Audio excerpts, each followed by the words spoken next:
continuing, though, with the theme that we were in, right? We had, in terms of the Russian policy apparatus, right? We're broadly sympathetic, absolutely sympathetic to the goals of Putin, but we're not going to be following every twist and turn of the propaganda, because this makes no sense, right? Russia can speak for itself.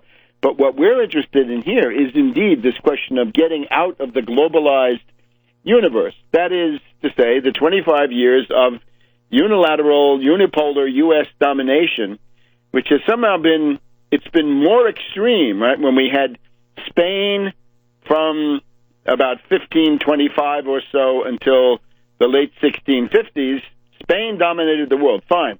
And it absorbed Portugal, and that meant it really did dominate much of the world. But still, there was always resistance. The Dutch provinces, the United Provinces resisted.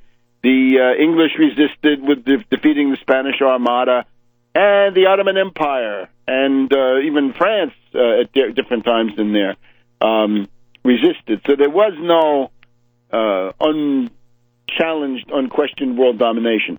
Then the French, in their brief time of domination, say from about 1655 or 1660 until the Treaty of Utrecht in 1715 or so, they were always dealing with William of Orange, the Dutch, the English, this coalition that William of Orange had assembled.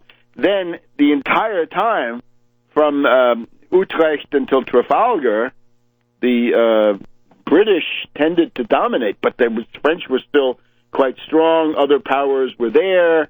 The British were not strong enough to defeat the American Revolution, thanks to help from Holland and Russia, Catherine the Great, and others. There is a phase from about 1815 to 1870 where the British come close to a unipolar world, but even there, they've still got to deal with Metternich, the Holy Alliance. You have Russia, you have the Austrian Empire, you have Prussia, you have the United States. There's still a challenge going on. What we've seen in the past 25 years is, maybe we have to try to measure this, but it may be one of the most one-sided situations we've ever had. It's a commentary on the oligarchs of the nomenclatura who broke up Russia, broke up the Soviet Union when that was not necessary. That really was a tragedy. The people who did that with the nomenclatura, and the nomenclatura is exactly who we find in the form of German Greff and Kudrin and others. So Glaziev is absolutely on the right track. If you get hit with economic warfare, you've got to retaliate with economic warfare. You default on U.S. loans, confiscate U.S. property, and, of course, other countries that foolishly go along with this. You're going to need, and this I think this is maybe so obvious that he doesn't put it in, you're going to need capital controls and exchange controls, even though the neoliberal Greff, Kudrin, don't want that. There used to be a third person in that group, by the way, Hilarionov, but he defected. He turned against Putin, and he teaches somewhere in New York City now. The great benefit of Glaziev is to talk about the mobilization of the Russian central bank for dirigistic credit, cheap, long-term credit for infrastructure production and the financing of commerce, agriculture, and all the rest. So these things are important.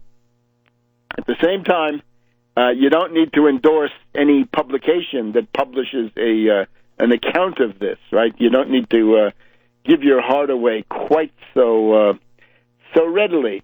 But now, of course, another thing that it means, right, in terms of Christopher Hill, Fukuyama, right, the end of history. That's junk. That's now finished, right? The end of history of Francis Fukuyama. He had a nice 20-year run with that stuff. That's all over with. Even George Kennan in the 1990s, by the way, we find recommended against the extreme NATO expansion in the way that this was done. Right? You're gonna die for Estonia? Get serious. There's got to be a mutuality of interest, and we can thank Clinton, and we can express our views to Hillary Clinton about this, right? Because this is really, I guess, along with welfare reform, one of the worst things, well, along with derivatives and the abolition of Glass-Steagall and the rest of it. This is terrible heritage from Clinton. The people who supported him uncritically at the time, they should think about it, right? Some of the ones who'd like to forget that. All right, now, neocons are always attacking. They're always trying to stir up turbulence and conflict. Charles Krauthammer today is attacking Obama's foreign policy. Obama's foreign policy is broadly representative of what the American people want. That is to say, to back off from this stuff, to not be upfront in attacking Russia. We've also got today Buck McKeon, Congressman Buck McKeon of California from the House Armed Services Committee. He doesn't like what went on in Syria. He doesn't like what went on in what's going on in Ukraine. And they're going to have hearings next week on the defense budget. The point of all this is these critiques are a mishmash because they want to criticize Obama for bombing Libya, which I agree, that's terrible. And at the same time, they want to criticize him for these relatively feckless sanctions, which he's simply using to cover himself in terms of public opinion, which is fine. Fine that he does it, not their criticism. Back in a minute on World Crisis Radio. Welcome back to World Crisis Radio. So, Krauthammer wants hostilities. They all claim they don't want war, but they just do things that will lead in the direction of war. And then later on, they'll demand more. Right now, they say nobody's thinking about boots on the ground. Well, Diane Rehm this morning seemed to be thinking about boots on the ground, but that's what they tell you now. Wait till you go a little bit further down the road. So, Obama is not the worst in this picture. Attack some others, right? Some of the ones I've mentioned. Attack Kerry. Attack Rice. Attack Newland. Attack Piat, and some others. Now, speaking of this, we have Anne Marie Slaughter, who she, of course, is one of these humanitarian bombers, right? One of the people who wants to have conflict. She wants the U.S. to bomb Syria, in effect. And, of course, she's intensely preoccupied with the privileges of oligarchical women here in the United States. That's her other specialty. But she has an article in this same package, along with Christopher R. Hill, that the New World Order is in danger because of the evil Putin. Anne Marie Slaughter helpfully she suggests a way to do it. Don't try to do the frontal attack through Ukraine, because the resistance to that is widespread, because people know they can get their heads blown off by a Topol missile with a hydrogen bomb on it. No, says Slaughter, stopping Russia starts in Syria. The solution to the crisis in Ukraine lies in part in Syria. Obama should order an offensive use of force, not just drones. That's not enough, not covert. And that's going to change the strategic calculus in Damascus, Moscow, Beijing, and Tokyo. How did Tokyo get in there? Well, anyway, you see what the idea is. So this is the group that we were following, right? Kerry, Samantha Power, General Petraeus, General Keane, Tim Kagan, I'm sure, and the rest of them. Now, speaking of the Kagans, we've got them too. The Kagans, they are up, I guess it must be today. Yes, today. Robert Kagan, this top neocon advisor to Mad Dog Romney in the campaign, along with all the rest of the bellicose chicken hawk neocon, senior fellow at Brookings, his monthly column. Okay, he's more concerned with Egypt. We're going to get to him in just a minute, but you get the idea that they're interested in lashing out. Right? They've got to get something going somewhere so that they can change popular thinking. It's actually David Ignatius who is looking for ways to attack Syria. David Ignatius is in Rabah al-Saran, Jordan. Remember, the general rule is that the Saudi money, Saudi weapons, Saudi trained fighters come in through Jordan into Syria, and the Qatar-backed crazies, more extreme, Nusra, Al-Qaeda, and the rest of them, they go in through NATO partner Turkey. This whole NATO thing has got to be radically reevaluated. What are you going to be in a war for the sake of Erdogan, of Turkey? This is all crazy. We need to go back to purely defensive or not at all. And defensive does not include supporting rebellions and color revolutions. So most likely NATO has to come to a rapid end. According to Ignatius, they're still in despair, right? Aleppo is, I think by the end of the summer, the fighting in Aleppo will be over. But Ignatius's point is the rebellion against Assad is headless and leaderless. Yeah, good. Wonderful qualities after 3 years and a half of fighting. On the southern front alone, the Jordan front, 55 separate brigades, and now they're concerned that the crazies, the Nusra, the ISIS, and the rest of them, funded by Qatar in the north of Syria, they're now trying to get in through Jordan, although that hasn't been working so well. And here we have an interesting quote from another State Department worthy.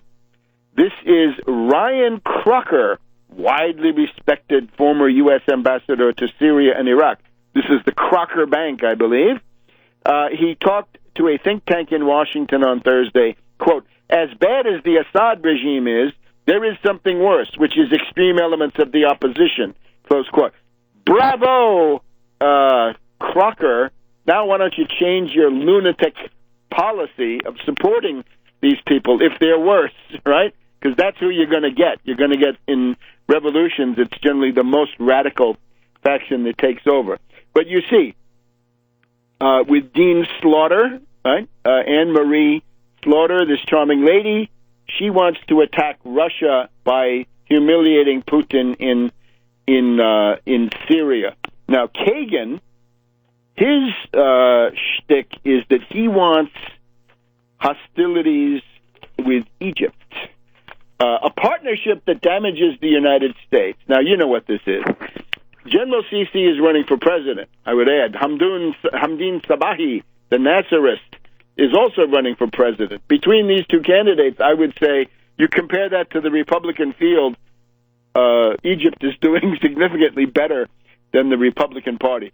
Kagan, and this is, I have to talk about Kagan as Mr. Victoria Nuland, right? Mr. Victoria Nuland, i.e. Robert Kagan, says, one wonders how much further the United States will allow itself to be dragged down into the deepening crisis that is today's Egypt. Now, remember, his brother, Frederick Kagan, and his sister-in-law, Kim, are working with General Keane and Petraeus to help Kerry and Samantha bomb Syria, but now he's concerned about Egypt, right? And, of course, this is terrible. He says they're trying to wipe out the Muslim Brotherhood, and that's no good. Well, what he's whining about is there was a CIA alliance with Morsi and the Muslim Brotherhood. And remember, the breaking point with Morsi, the Egyptian army, Morsi wanted to commit the Egyptian army in a war against Syria to try to bail out the crazies in Syria. This is no good.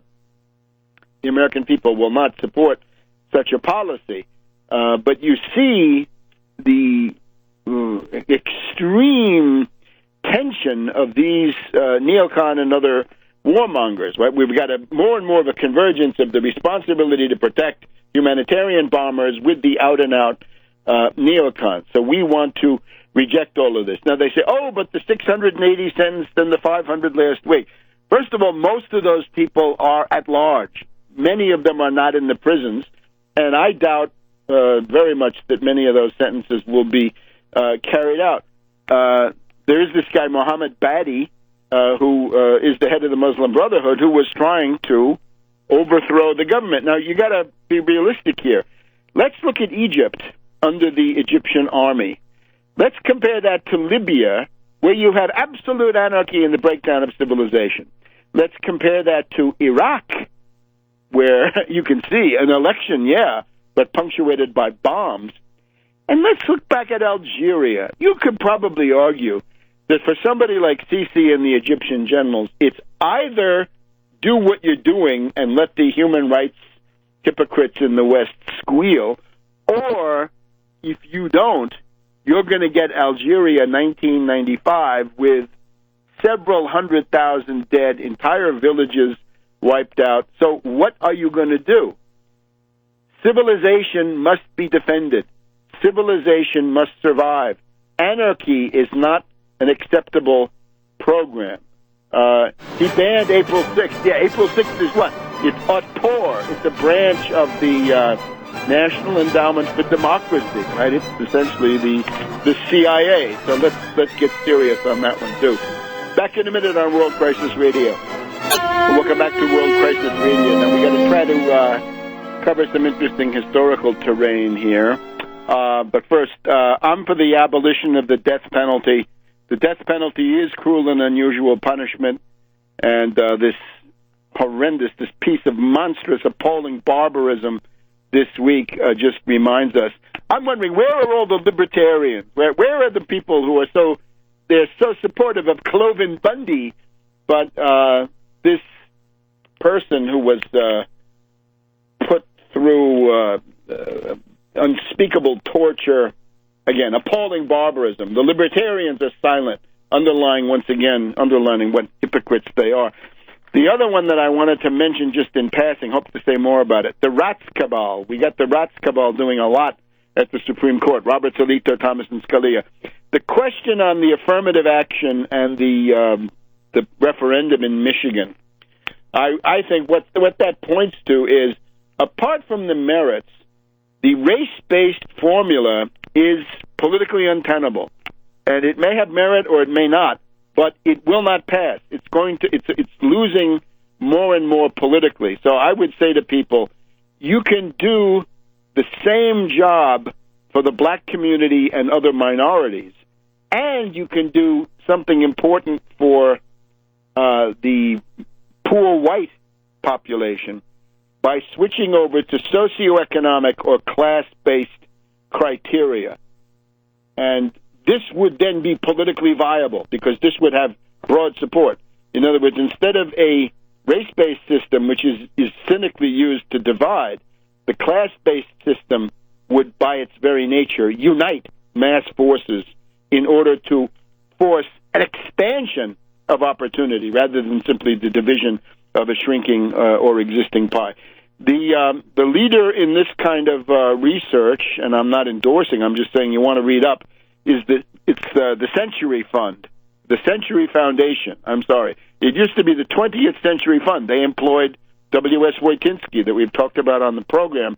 It's not Wojcinski anymore, but it's a guy called Richard Kahlenberg, Kahlenberg. And what he says is if you do a fairly robust and vigorous approach based on socioeconomic class-based, you can do a better job for the minorities than you could do with a purely race-based. So there were all kinds of things going on there. Also, we have to note, Scalia is obviously senile, right? He gets his facts mixed up in the opinions that he writes. But now, to push ahead, remember, we can't let this Cloven Bundy thing go by. And remember my thought experiment last week. What would the world be like if somebody like Cloven Bundy wins? If the Cloven Bundys of the world prevail, what's it going to look like? And I tried to point to these imperial knights, the Reichsritter of the Holy Roman Empire, right? Goetz and Ulrich von Hutten and Sickingen and the rest of them. And what a wretched life they have, as Ulrich von Hutten complains, that I got to wear armor everywhere, I have to make alliances with some lord, and then I have to fight his enemies, and it's just a wretched life. And he says to his correspondent, you guys living in cities have it much better, because, again, you have law and order, even if it is an oligarchy. Let's just look at one example. My thesis is that the most grotesque examples of oligarchy in the 1500, 1600, 1700 period are being visited on the United States today. Let's just take one example. The cuius regio eius religio. The Lord tells you what your religion is going to be. The count, the duke, the marquis, whoever it is, whoever you're living under will tell you what your religion is going to be. Now, this comes out of the War of the Schmalkaldic League in Germany, right after Luther in the Reformation, Protestants versus Catholics, you know the drill. So the Peace of Augsburg, 1555, says, cuius regio eius religio, whose region, his religion. And that means the local lord dictates what the peasants are going to pray to. Now, does that sound familiar? You know what that is? That's Hobby Lobby. Hobby Lobby says, I'm the wealthy oligarch who owns Hobby Lobby. I get to dictate the religious scruples, in effect, of my employees, right? You work for me? You're going to get my health plan? Then I have the right to dictate that you get no vaccine because I have scruples.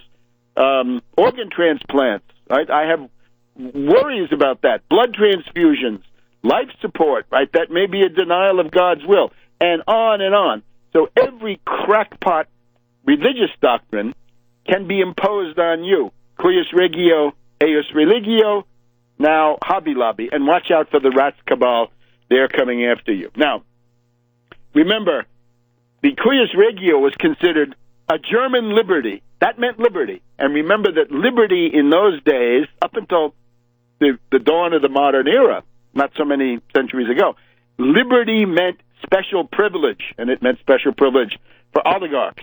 So that's what the Hobby Lobby comes down to. But now let's look at an even more extreme case, right? We talked about the Holy Roman Empire. That came to an end in 1805. It was huge, and then it was gone. Napoleon finished it off. Let's look at Poland. Poland is interesting because we're talking about Cloven Bundy and his anti-government point of view, and we have to remember that this critical part of Western Ukraine, where the fascists are running wild in Lvov, that was part of Poland, right, until, the late 1700s. Now, this question of the Republic of Poland, right, before the partitions, Poland was wiped off the map about 1795 and didn't come back again until right after World War I, the Treaty of Versailles. So what did this place look like? It is the place where the landed aristocracy, guys like Cloven, landed aristocracy, latifundists, big landowners, they win out over all the other groups. And in Europe, you can distinguish the French and the German kingdoms, but Scandinavia, France in particular, absolutism, right? Louis XIV, I am the state, very strongly centralized dictatorship of the king, if you like. Then there's the English system. The Dutch have something similar, mixed form, which is parliament and oligarchy, business-oriented, and so forth. But both of these are capable of action.